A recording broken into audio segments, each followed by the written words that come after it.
Le cours du Bitcoin, la crypto-monnaie de référence, a eu besoin de 5 mois pour atteindre de nouveau le seuil des 40 000 $. Mais il n'en a fallu que d'un seul pour descendre sous les 30 000 et juste 10 jours pour chuter sous les 20 000 $, soit une chute totale de 56%, un cours qui n'avait jamais été observé depuis fin 2020.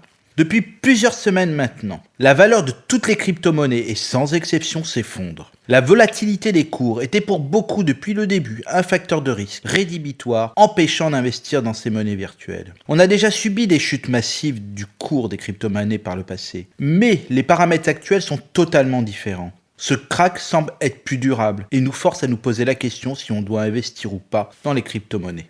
Raphaël Bloch, un journaliste spécialisé en blockchain, en Web3 et donc en crypto-monnaie, nous donne sur France Culture 2 premiers angles de réponse. Il note que la baisse constatée ces dernières semaines s'explique par 2 raisons principales. La première, c'est que les banques centrales ont commencé à remonter les taux, ce qui a un impact direct sur les marchés financiers au sens large. On sort de la période où l'argent était gratuit, où l'argent s'est déversé sur les marchés, et ça a une conséquence à Wall Street et sur toutes les bourses européennes qui ont toutes également fortement baissé. Ça a également un impact sur d'autres actifs comme les crypto-monnaies, qui ont profité pendant ces 2 dernières années des politiques accommodantes des banques centrales. La deuxième raison est liée à un phénomène propre aux cryptos, qui a débuté en mai. Il y a eu un gros projet sud-coréen qui a explosé en vol à cause de la chute des marchés qui avait démarré en novembre. Cette explosion en vol du projet Terra Luna, qui est un peu le Lehman Brothers de la crypto-monnaie, a entraîné encore un peu plus vers le bas le marché des crypto-monnaies.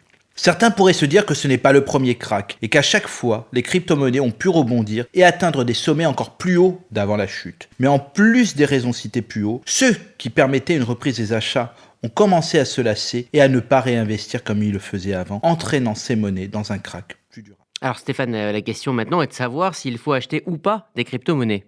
Eh bien personnellement, vu la situation, je n'investirai pas pour le moment, mais si vous possédez un wallet garni ou si vous souhaitez quand même vous y intéresser, je vous conseillerais tout d'abord de ne pas paniquer et que votre investissement est à penser sur le long terme. Pour sécuriser vos investissements, il est préférable de ne pas investir sur des crypto-monnaies exotiques. En effet, le marché compte aujourd'hui des milliers de monnaies, toutes basées sur des projets parfois douteux et ne se valant pas. Il est donc aussi préférable de s'orienter vers des monnaies connues, 3 ou 4 au maximum pour répartir un peu le risque. Vous le voyez, nous sommes vraiment dans l'hiver des crypto-monnaies. Nul ne pourra dire précisément quand on en sortira et même si on en sortira. Les indicateurs ne sont pas bons. Binance, la célèbre plateforme de trading de crypto, a interrompu les retraits de Bitcoin vers dollar pendant plusieurs heures. Pire, une autre plateforme, Celsius, a également interrompu les retraits et les transferts ce mois-ci en raison de conditions de marché extrêmes. Avec tous ces éléments, vous avez pas mal d'informations pour choisir d'y aller ou pas, d'y rester ou pas. À la semaine prochaine.